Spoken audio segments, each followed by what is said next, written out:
लहान मुलं असतात ते अनुकरण प्रिय असतात, त्यामुळे त्यांना शिकवताना पहिल्यांदा मातृभाषेतून आपण शिकवलं पाहिजे. आजचा विद्यार्थी हा उद्याचा भविष्य आहे, उद्याचा नागरिक आहे. त्यामुळं उद्याच्या भविष्यासाठी ज्या काही गोष्टी महत्त्वाच्या आहेत, ज्या काही टेक्निक महत्त्वाच्या आहेत त्या त्यांनी शिकल्याच पाहिजेत. AI कडे तुमचा दृष्टिकोन काय, की अशा काही गोष्टी जर तुमच्या हाताशी आल्या तर तुम्ही त्याचा वापर कसा कराल? शिक्षक आणि पालक यांचं कोऑर्डिनेशन व्यवस्थित झालं की तो मुलगा बरोबर पुढे जाईल. त्यामुळे याचा फायदा नक्कीच होणार आहे. आंतरराष्ट्रीय गोष्टी करणं ते किती गरजेचं आणि तुम्ही त्या मराठी मीडियम स्कूलमध्ये राहून ते कसं करू शकता? मातृभाषेतून एखादी कन्सेप्ट त्याची क्लिअर झाले त्यानंतर मग त्याला इतर भाषा म्हणजे इंग्रजी वगैरे शिकवली पाहिजे, कारण भविष्याची पुढची नीड तीच आहे ना.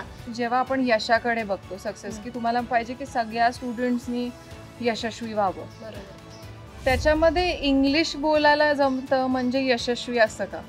भाषा हे फक्त माध्यम आहे. बरोबर, एक माध्यम आहे, त्यांच्यामध्ये क्रिएटिव्हिटी इतर गुण आहेत का हे पण बघितलं पाहिजे. इंग्रजी बोलता आलं म्हणजेच तो सर्व गुण संपन्न झाला असं नाही. शिक्षक जसे नवीन नवीन टेक्नॉलॉजीचा वापर करतात ते शिकत राहतात, तसं पालकांनी पण आपल्या मुलासाठी थोडंसं याकडे लक्ष दिलं पाहिजे, कारण आम्ही शिक्षकी पेशाच असं निवडलेला आहे की ज्या काही नवीन टेक्निकल येईल ते आम्ही नक्की शिकणार.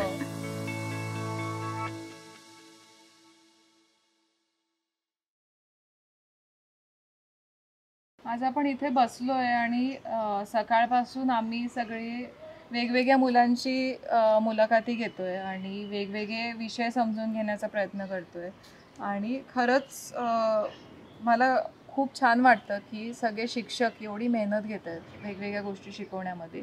पण नेहमी हे सगळं करत असताना मला असा प्रश्न पडतो की आपण महाराष्ट्रामध्ये आहे किंवा भारतात आहे आणि जेव्हा आपण भारताचं गोष्ट करतो वेगवेगळ्या भाषा आपल्या समोर येतात आणि असं नाही आहे की एकाच लेट्स से मराठी भाषेचं किंवा वेगवेगळ्या ह्याचं एकच कम्युनिटीचं अशी येणार आहेत असं नाही. सगळे वेगवेगळ्या भाषा बोलतात, काही हिंदी बोलतात, काही मराठी बोलतात, काही तमिळ बोलतात किंवा ते सगळे वेगवेगळ्या भाषा असतात. तर तुम्ही ॲज अ शिक्षक जेव्हा एवढ्या सगळ्या भाषा आपल्या भारतात आहेत आणि जे खूप काय म्हणतात इन्स्पायरिंग गोष्ट आहे, म्हणजे आपला भारत देश इतका कल्चरली एज्युकेशन वाईज एवढा स्ट्रॉंग आहे, प्रोग्रेसिव्ह आहे, तर जेव्हा शाळेत अशी वेगवेगळ्या भाषेची मुलं बसलेली आहेत आणि तुम्हाला इंग्लिशमध्ये शिकवायचं आहे, तुम्हाला मॅथ्स शिकवायचं आहे, तुम्हाला मराठी शिकवायचं आहे, संस्कृत शिकवायचं आहे, असं सगळं आहे, तर तुम्ही अतिशय सोप्या पद्धतीने किंवा तुमच्या स्किल्सनी कसं सगळ्यांचं अटेन्शन किंवा सगळ्यांना समजेल असं शिकवता? म्हणजे ते मला नेहमी वाटतं की ते एक खरंच एक इन्स्पायरिंग गोष्ट आहे टीचर्सबद्दल. तर मला तुमच्याकडून दोघींकडून जाणून घ्यायला आवडेल की ते कसं तुम्ही करता. ती जी लहान मुलं असतात ते अनुकरण प्रिय असतात, त्यामुळे त्यांना शिकवताना पहिल्यांदा मातृभाषेतून आपण शिकवलं पाहिजे. मग त्यानंतर ना आपण त्या दुसऱ्या जी विषय आहे त्या विषयाशी जोड दिली पाहिजे. मग त्यांना ते समजायला खूप छान पद्धतीने समजतात किंवा त्यांना अंडरस्टँडिंग व्यवस्थित होतं. म्हणजे जे भीती वाटते किंवा जे असं वाटतं की नाही नाही हे माझ्या समजण्याच्या बाहेरचं आहे, त्याची ती भीती कमी व्हायला लागते का? हो, ते आपलेपणाने बोलतात. त्यांना असं वाटत नाही की आपण दुसरीकडे कुठेतरी आलोय. त्यांना आई वडिलांप्रमाणे वाटतं. ते छान छानपैकी आमच्याशी सगळं शेअर करतात, बोलतात, त्यांना जे वाटते आणि त्यातूनच ते शिकतात. त्यांना आपण जेवढं जास्त समजून घेऊ त्या पद्धतीने ते आमच्याकडून ते शिकतात. तुम्हाला काय वाटतं याच्याबद्दल? मुलांना आता वर्गामध्ये वेगवेगळ्या भाषेची मुलं असतात. बरोबर. प्रत्येकाला आपण मातृभाषेमधून शिकवू शकत नाही, कारण आता काही गुजराती मुलं आहेत, माझ्या वर्गातला अनुभव सांगते, काही हिंदी भाषेची मुलं आहेत, आपली मराठीची शाळा आहे मराठी मीडियम, तर आपण सर्वांना मराठी मीडियम मधून शिकवतो आणि त्यांना वेगवेगळे अध्ययन अनुभव देतो आणि काही विषयाची जोड आपण आपल्या मातृभाषेसोबत दिली की त्यांना हळूहळू ते जमायला लागतं. प्रत्येक जण विचार करण्याची प्रत्येकाची भाषा काय असते? मातृभाषा असते. प्रत्येक जण आपल्या मातृभाषेतच विचार करतो आणि जो विचार आपण मातृभाषेत करणार आहे तोच आपण प्रेझेंट करू शकतो. कोणताही प्रसंग सांगू देत किंवा अनुभव असू देत, तो जर मातृभाषेतून त्यांनी सांगितला तर त्यांना ते चांगल्या प्रकारे लक्षात राहतो. मग त्यामुळे मुलांना मातृभाषेतून शिक्षण पाहिजे आणि मातृभाषेतून सर्व कन्सेप्ट क्लिअर झाल्या की मग त्याची जोड आपण इतर विषयांशी दिली की त्यांची मग ते ग्रोथ चांगल्या प्रकारे होऊ शकते. 100%. आता एक ह्याच्यात अजून एक गोष्ट असते की जेव्हा आपण असं नाहीये ना की आपण जसं जॉब करतो की 3 वर्ष शिकवलं की आता दुसरीकडे जाऊन काहीतरी मला दुसरं असं नसतं टीचर्सचं. ते त्याच्यातच वाढत जातात किंवा त्याच्यात. आणि काय म्हणतात, आत्ताच्या घडीला जेव्हा आपण बघतो AI आहे किंवा वेगवेगळ्या टेक्नॉलॉजी येत आहेत किंवा शिक्षणामध्ये पण खूप काय काय नवीन नवीन नवीन नवीन सारखं येतंय. तर तुम्हाला तुमचं मत घ्यायचं आहे मला, की जेव्हा ह्या गोष्टी सतत आपल्यासमोर नवीन काही येत आहेत तर आपण मागे राहून चालत नाही, बिकॉज आपण एक शिक्षिका म्हणून एका विद्यार्थीचं फाउंडेशन स्ट्रॉंग करत असतो फ्युचरसाठी, की पुढे जाऊन ते काहीतरी मोठे बनावे. तर त्यासाठी तुम्हाला लागणाऱ्या स्किलिंग्स किंवा तुम्हाला लागणारं काही ट्रेनिंग्ज असतात किंवा काय असतात, तर त्याच्याकडे तुम्ही कसं बघता, तुमचं दृष्टिकोन कसं आहे? आलंच पाहिजे आपल्याला. विद्यार्थी हे आपण जे कार्य करतोय ते खूप छोटी मुलं असतात आणि जेवढं आपल्याकडे नॉलेज आहे तेवढं आपण त्यांना देणार आहे. त्यामुळे आपण ह्या सिच्युएशन मध्ये जर आपल्याला टिकून राहायचं असेल तर ज्या नवीन नवीन पद्धती येतात त्या आपल्याला आल्याच पाहिजेत. आपण त्यामधलं नॉलेज घेतलंच पाहिजे. तुम्हाला काय वाटतं त्याच्याबद्दल?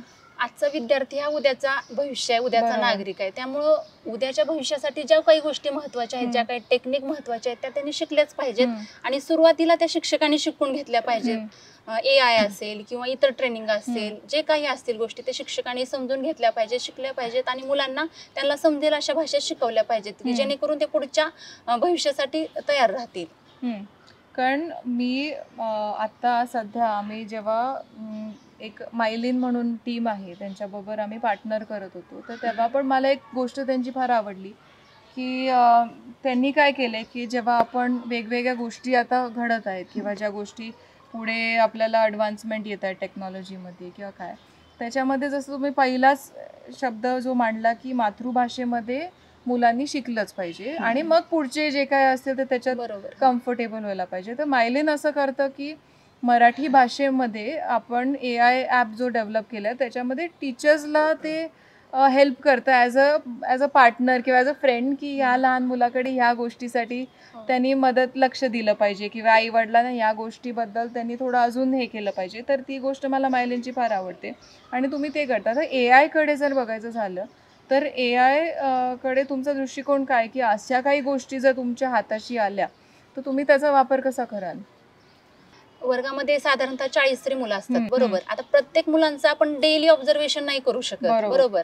तर ते AI मदतीनं आम्हाला सोपं जाईल. प्रत्येक मुलगा अभ्यासात कसा आहे, प्रत्येक विषयात कसा आहे, बरोबर. आपल्याला भरपूर विषय असतात, त्या प्रत्येक विषयात कसं आहे, त्याचा गुण कशामध्ये, कल कशामध्ये, त्यांची स्किल कोणत्या गोष्टीसाठी पुढं त्याला डेव्हलप करता येईल, त्याला कुठं आपल्याला जास्त काम करायची गरज आहे, कोणत्या गोष्टीत तो पाठीमाग आहे त्याच्यावर काम करायची गरज आहे, ह्या सर्व गोष्टी AI मुळे आम्हाला सोप्या जातील. आणि तुम्ही जे ऍप सांगताय त्या ऍपचा नक्कीच उपयोग होईल की मुलांना पुढे नेण्यासाठी आणि जी मुलं पाठीमागे राहिलेत त्यांना त्यांची ग्रोथ कशी वाढवता येईल ह्याच्यासाठी त्याचा उपयोग आम्हाला करून घेता येईल. तुम्हाला पण तेच हे ऍप पालकांसाठी पण आहे. बरोबर. पालक आणि शिक्षक. ह्याचा शिक्षकांना जसा उपयोग होणार तसा त्या पालकांना पण कळणार आहे की आपलं मूल कुठं आहे. खरंय, अगदी खरंय. शिक्षकांचं पण तरी लक्ष असतं, पण पालकांना नक्की काय चालू आहे किंवा त्यांनी घरी काय वेगवेगळ्या पद्धतीने त्यांचा अभ्यास घेतला पाहिजे, ते मला वाटते खूप चांगलं एकत्रपणे ते करता येईल आणि पालकांनाही समजेल की आपला मुलगा कुठपर्यंत आहे. आता बऱ्यापैकी त्यांनाही ट्रॅक मिळत नाहीये की आपण कोणत्या पद्धतीने ह्या अशा ऍपचा, त्याच्यामुळे त्यांनाही खूप फायदा होईल, टीचरला तर खूप छान. आणि मला असं वाटतं की शिक्षक आणि पालक यांचं कोऑर्डिनेशन व्यवस्थित झालं की तो मुलगा बरोबर पुढे जाईल, त्यामुळे याचा फायदा नक्कीच होणार आहे. कधी कधी तो गॅप असतो ना, तो जेव्हा भरतो तेव्हा तो म्हणजे कम्फर्टेबली त्याला आवडायला लागतं शिक्षण. म्हणजे तो मुलगा म्हणतो की नाही मला शाळेला जायचंय, मला शिकायचंय, हे बदल दिसायला लागतात आणि आता त्या मुलांमध्ये तेच दिसते. मराठी भाषेमधून आपण शिक्षण घेतो तर त्याच्यामध्ये आता इंग्लिशकडे येऊया. आता तुमचीच मुलं, जेव्हा आम्ही त्यांना उत्तरं विचारत होतो तेव्हा एक अतिशय छान गोष्ट त्यांनी बोलली की आपण मातृभाषेत शिकूया, पण जेव्हा आपण परदेशी जातो तेव्हा तितकंच इंग्लिश आम्हाला कळलं पाहिजे. तर त्याच्यावर तुमचं मत काय? आणि त्याला अतिशय खोलात शिकवण्यासाठी की एक मराठी किंवा गुजराती किंवा वेगवेगळ्या भाषांचे येत आहे, पण त्यांना आंतरराष्ट्रीय गोष्टी कळणं ते किती गरजेचं, आणि तुम्ही त्या मराठी मीडियम स्कूलमध्ये राहून ते कसं करू शकता, कसं ते तुम्ही अचीव्ह करू शकता, हे मला विचारायचं आहे.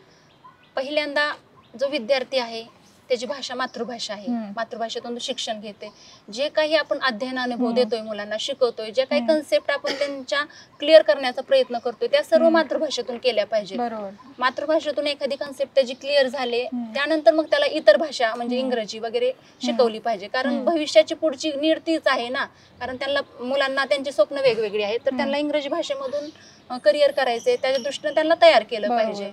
सुरुवातीला त्यांची बेसिक मातृभाषा क्लिअर करून घेणे आणि त्यानंतर मग त्यांना इतर भाषाकडे वळवणे हे शिक्षकांनी केलं पाहिजे. तुम्हाला काय वाटतं? त्यांचा वयोगट लहान असल्यामुळे सगळ्यात प्रथम मातृभाषा, कारण आपले आई वडील जसे आपल्याला जवळचे वाटतात तसेच आपल्या मातृभाषेतून आपण जे काही शिकणार आहोत ते सुरुवातीला त्या अगोदर शिकणार आणि त्यानंतर तुम्ही कुठलीही भाषा सांगा, इंग्रजी सांगा, आणखी दुसरी सांगा, तरी ते कॅप्चर करणार, त्यांना समजणार आणि त्यांच्यामध्ये कॉन्फिडन्स येणार. त्याच्यामुळे त्यांचा आत्मविश्वास वाढणार, कारण त्यांना ती कन्सेप्ट क्लिअर होणार, ते पूर्ण त्यांच्या समजणार आणि त्या दृष्टीने ते हे करणार, विचार करणार. त्यामुळं आणि त्यांचा वयोगट हा लहान आहे, त्यामुळे सुरुवातीला मातृभाषा. बरोबर. आता मला एक विचारायचं आहे की आपण वेगवेगळे एक्झाम्पल्स बघतो, म्हणजे जे अतिशय सक्सेसफुल व्यक्तिमत्व असतात भारतातले किंवा जगातले. तुम्ही एक आईसारखं एका मुलाला घडवता शाळेमध्ये, तुम्ही कधी त्याच्यात भेदभाव नाही करत की हा एक स्टुडंट आहे असं कधीच बघत नाही. ते बघत असताना मला एक प्रश्न विचारायचा की जेव्हा आपण यशाकडे बघतो, सक्सेस, की तुम्हाला पाहिजे की सगळ्या स्टुडंट्सनी यशस्वी व्हावं, तर त्याच्यामध्ये इंग्लिश बोलायला जमतं म्हणजे यशस्वी असतं का? नाही, मला असं वाटतं की नाहीये. कारण इंग्रजी बोलणं आणि किंवा इतर भाषा बोलणे, भाषा हे फक्त माध्यम आहे. बरोबर, एक माध्यम आहे, त्यांच्यामध्ये क्रिएटिव्हिटी, इतर गुण आहेत का हे पण बघितलं पाहिजे. फक्त इंग्रजी बोलता आलं म्हणजेच तो सर्व गुण संपन्न झाला असं नाही. इतर ज्या बेसिक गोष्टी आहेत त्या पण त्याला आल्या पाहिजेत.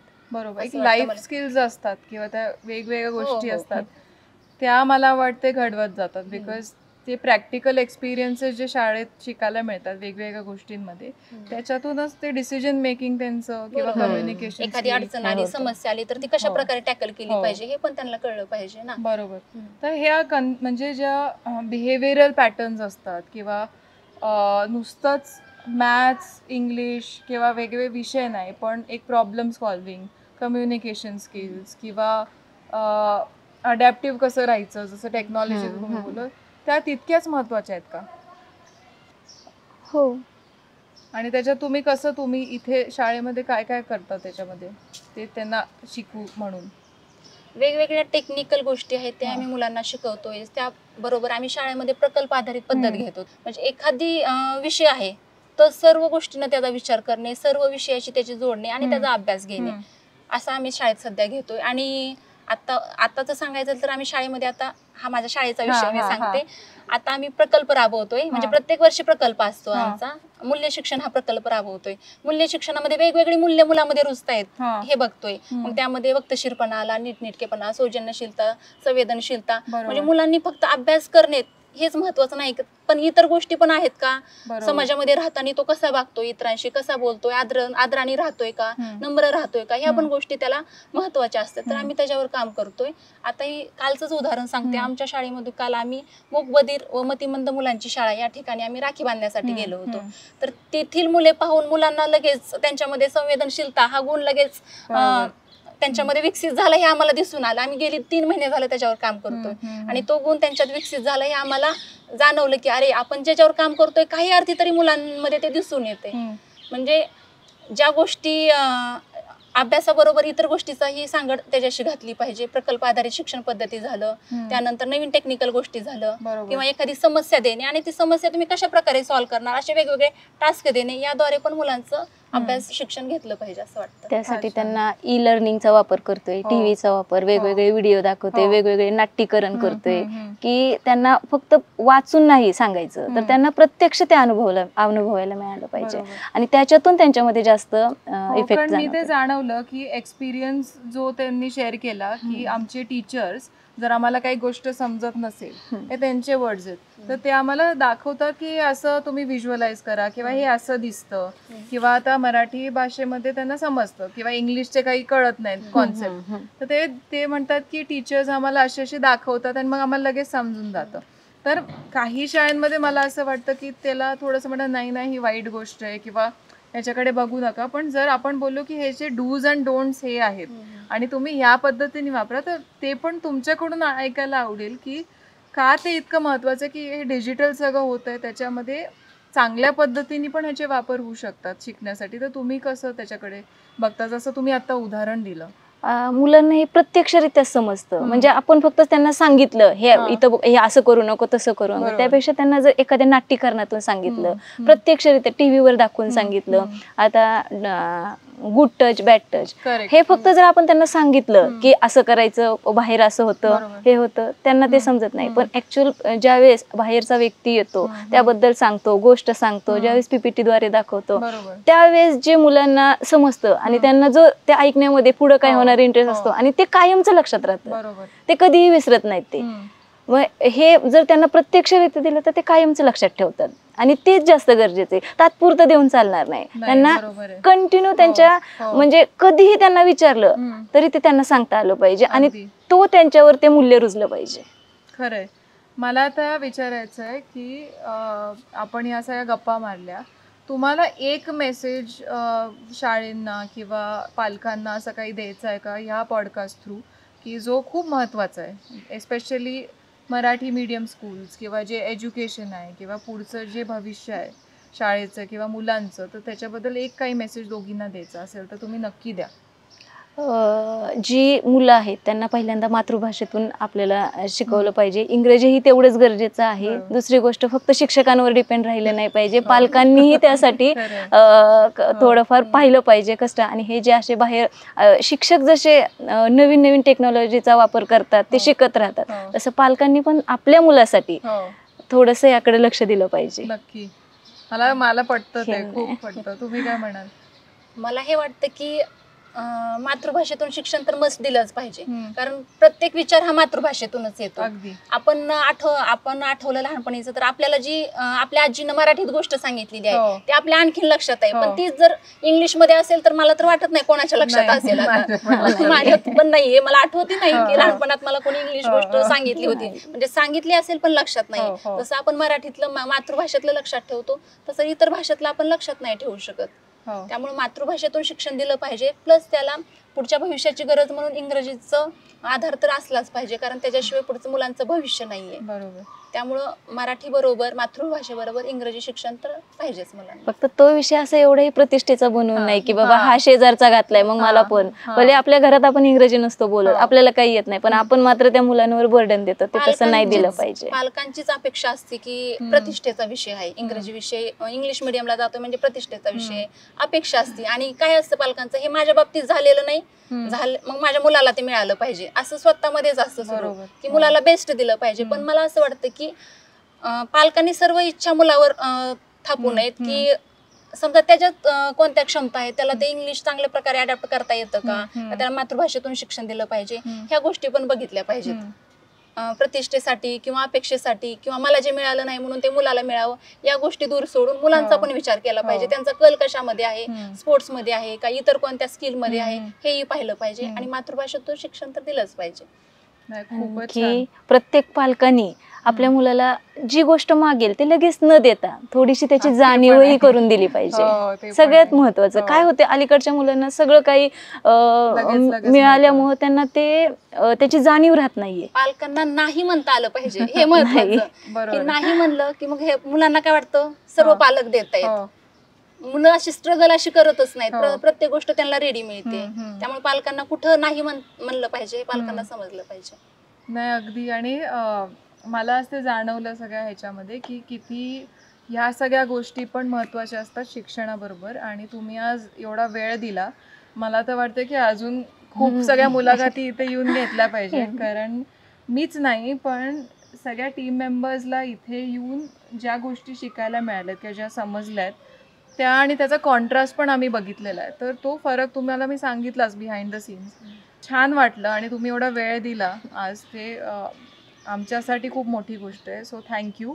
आणि आय होप तुम्ही पॉडकास्ट आवडेल तुम्हाला आम्ही जेव्हा पब्लिश करू. नक्की.